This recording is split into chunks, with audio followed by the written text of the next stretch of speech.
proteínas como lípidos. ¿Y Raquel? Leí que el proceso se llamaba glucosilación, algo así.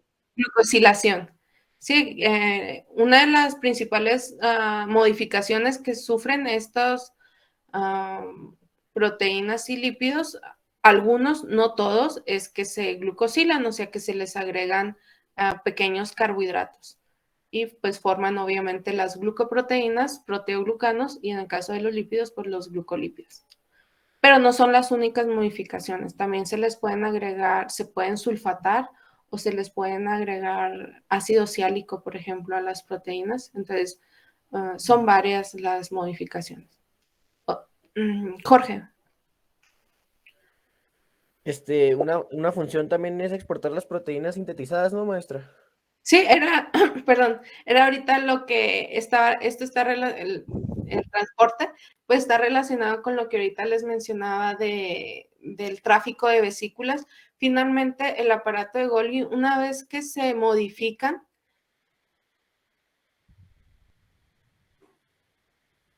las proteínas y los lípidos, el distribuir esos lípidos o esas proteínas para que lleguen hacia su destino final. Puede ser los lisosomas, pueden ser los endosomas, pueden ser la membrana plasmática, puede ser una proteína que vaya a ser secretada de la célula, o también ahorita, como mencionaba su compañera, puede que hay proteínas que se regresan al retículo endoplasmático.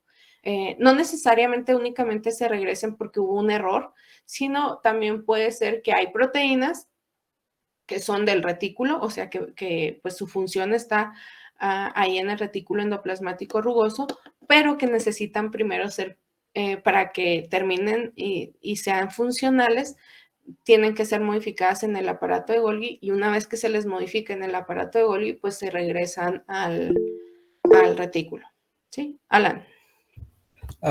Maestra, Sí, ¿qué pasó? también una de las funciones sería la de hacer nuevas vesículas a partir de la membrana existente Sí, ese e es incluirlas a las glicoproteínas. ¿Incluirlos a qué, perdón? A las glicoproteínas. Sí, pues es lo que estaba mencionando prácticamente.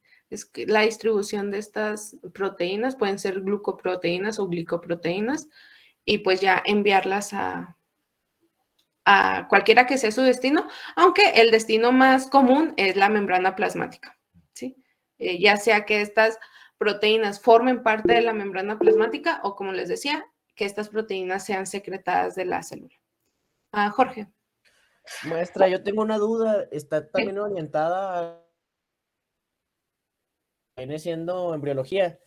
Vimos que dice que el aparato de Golgi también ayuda en la espermatogénesis, ¿no? ¿Se incluye en una fase o estoy equivocado? ¿Hay otra vez?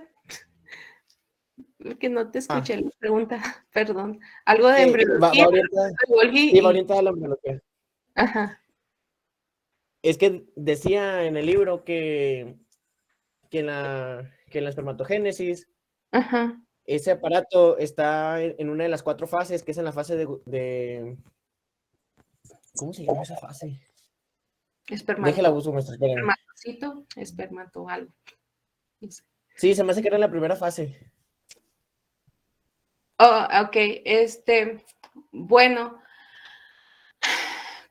ya hablando de la espermatogénesis, que es pues el proceso por el cual se van a formar los espermatozoides, pues ya saben ustedes que hay varias etapas. Ahí ya depende, en cada etapa, pues la célula va necesitando diferentes proteínas. Entonces, al principio, en el caso de los precursores de los espermatozoides, perdón, pues su aparato de Golgi va a estar muy desarrollado, probablemente, porque pues está en etapas de mucha síntesis de proteínas por los cambios que están ocurriendo pues en la propia célula, no tanto que vayan a ser proteínas que vaya a secretar, sino proteínas que en ese momento requiere la célula para cambiar, ¿no? Para este proceso de maduración. Sin embargo, ya en la etapa final de este proceso de maduración, no estoy segura, la verdad, pero lo más probable es que este aparato de Golgi vaya disminuyendo su tamaño. Todos estos orgánulos que estamos mencionando y otros en general,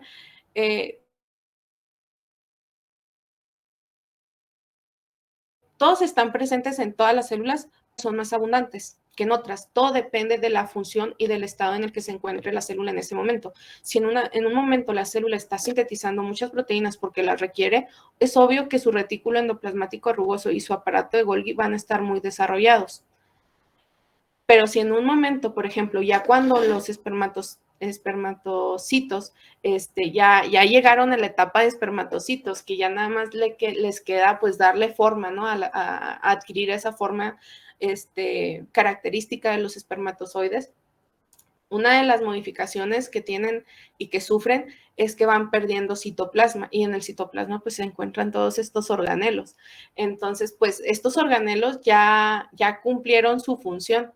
Entonces ya la función del espermatocito ya no va a estar dirigida a sintetizar algún tipo de proteína o todo, sino ya va a ser al de madurar y al de pues fecundar ya después un óvulo. Entonces pierde la mayor parte de su citoplasma y por lo tanto pues pierde muchos de sus orgánulos, o no los pierde por completo, sino que el tamaño de estos pues se ve claramente disminuido.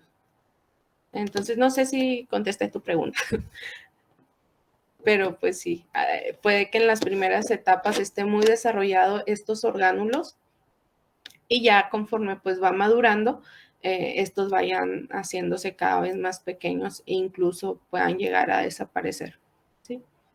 No todos, pero sí. Por ejemplo, las mitocondrias en los espermatozoides maduros son muy, muy abundantes porque requieren la energía para el movimiento del flagelo. Sí. No sé si contesté tu pregunta, Jorge. Sí, maestra, gracias. Sí, de nada. Bueno, déjenme nada más les presento algunas imágenes que nada más. Ay, espérenme, porque siempre cierro la presentación. Pero aquí la tengo luego.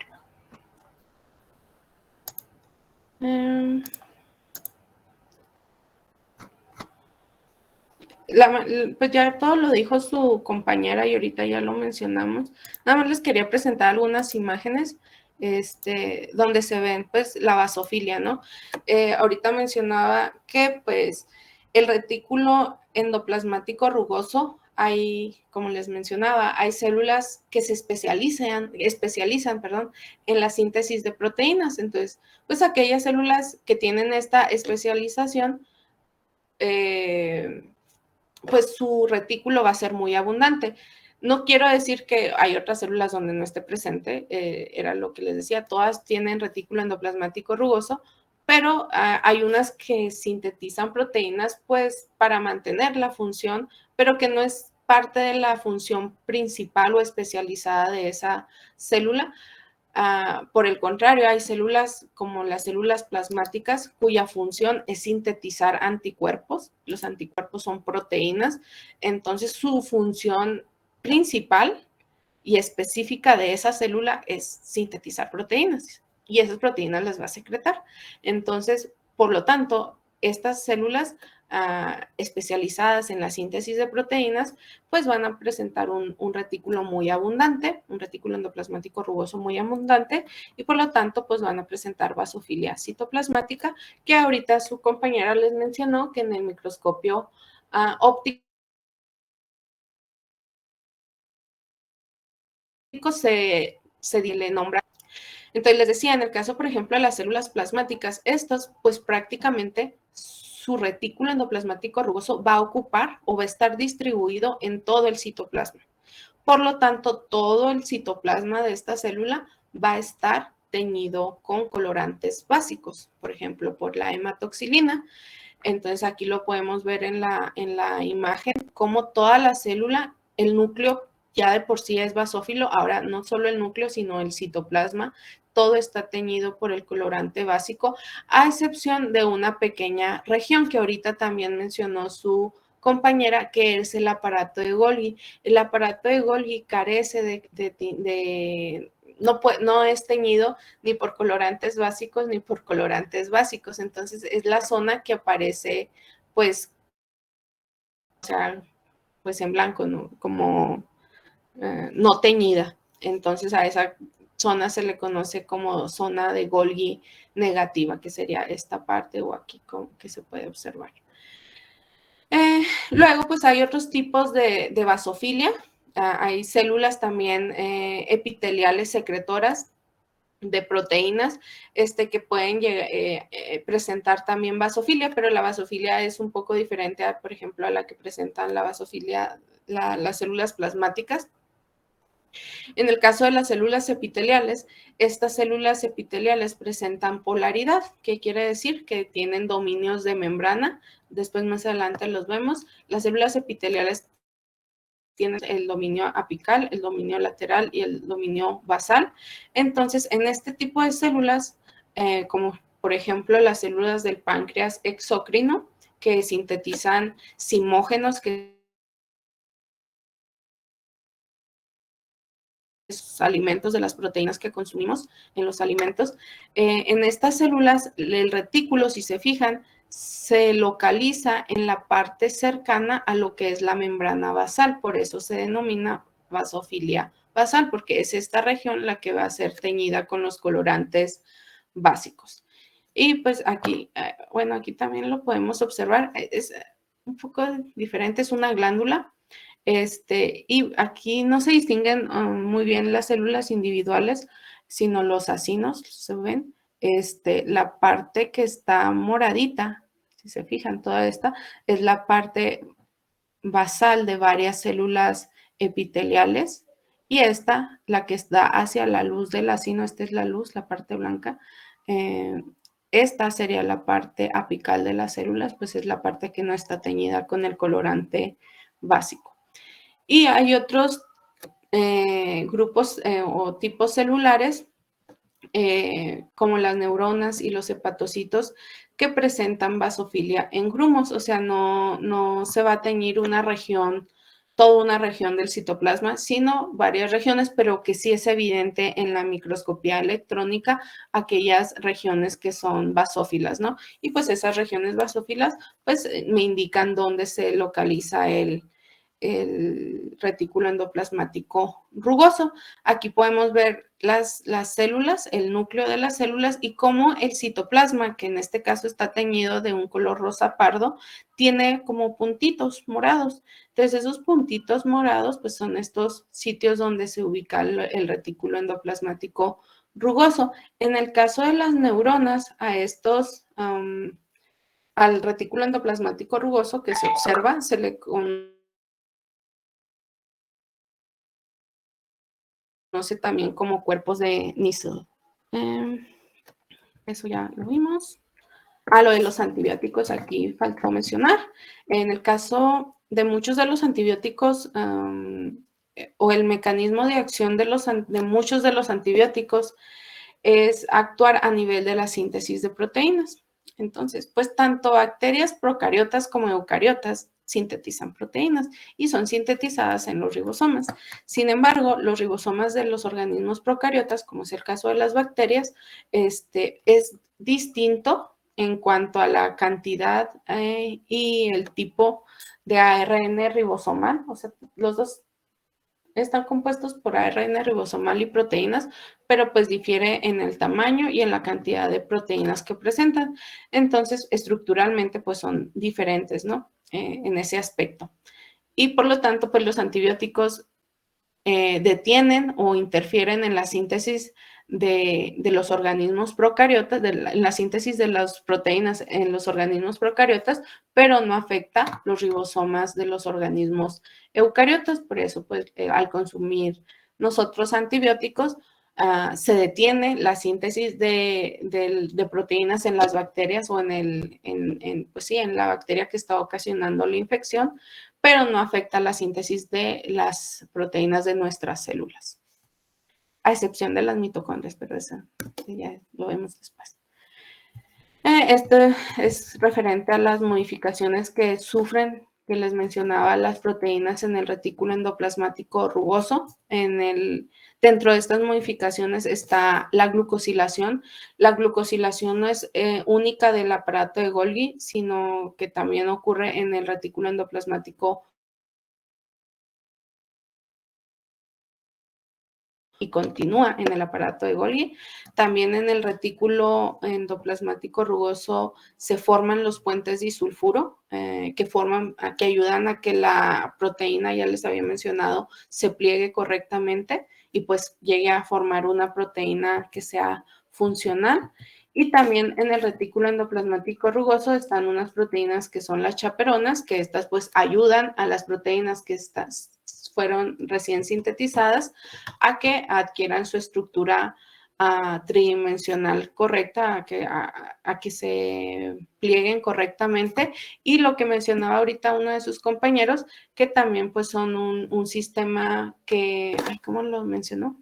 Que monitorea que estas proteínas estén plegadas correctamente en dado caso de que las proteínas no se plieguen correctamente. Entonces, esas proteínas mal plegadas se sacan del retículo endoplasmático rugoso, se llevan hacia el citosol y ahí en el citosol se les marca con una etiqueta de ubiquitinas, o sea, poliubiquitina. Y esta etiqueta de ubiquitinas dirige a la proteína mal plegada a la estructura que les nombré ahorita, que es el proteasoma, para que esa proteína mal plegada pues sea degradada y pues no llegue a afectar el funcionamiento de la célula. También muchas enfermedades están relacionadas con esto. Muchas proteínas pues ocurren cambios desde el ADN que vienen afectando posteriormente la estructura de la proteína y pues si en el retículo se detectan estas degradadas y pues eso hace que haya una disminución en la síntesis o incluso la deficiencia completa de una proteína en particular, pues lo cual puede llevar a ciertas patologías, ¿no? Esto ya lo mencionó su compañera también. Ya, lo demás, faltaba una función más de lo que es el retículo endoplasmático liso. Ya habían mencionado varios de las funciones. Aquí ya habían mencionado síntesis de lípidos, detoxificación de sustancias, participación en el metabolismo del glucógeno y falta el que también funcione como parte del almacenamiento de calcio. No sé si ya se los había mencionado, pero pues se los repito. Y aquí les muestro en las fibras musculares esqueléticas y cardíacas es muy abundante el retículo endoplasmático liso porque es ahí donde se almacena el calcio, que finalmente el calcio al liberarse hacia el citosol es lo que inicia la contracción de la fibra muscular. Incluso en estos tipos celulares recibe otro nombre, el retículo endoplasmático liso, en lugar de ese nombre recibe el nombre de retículo sarcoplásmico o sarcoplasmático. Y pues ya, igual esto lo vemos más adelante cuando veamos tejido muscular. Y pues también el retículo endoplasmático liso es muy abundante, pues obviamente en células cuya función principal es la síntesis de lípidos o de derivados lipídicos.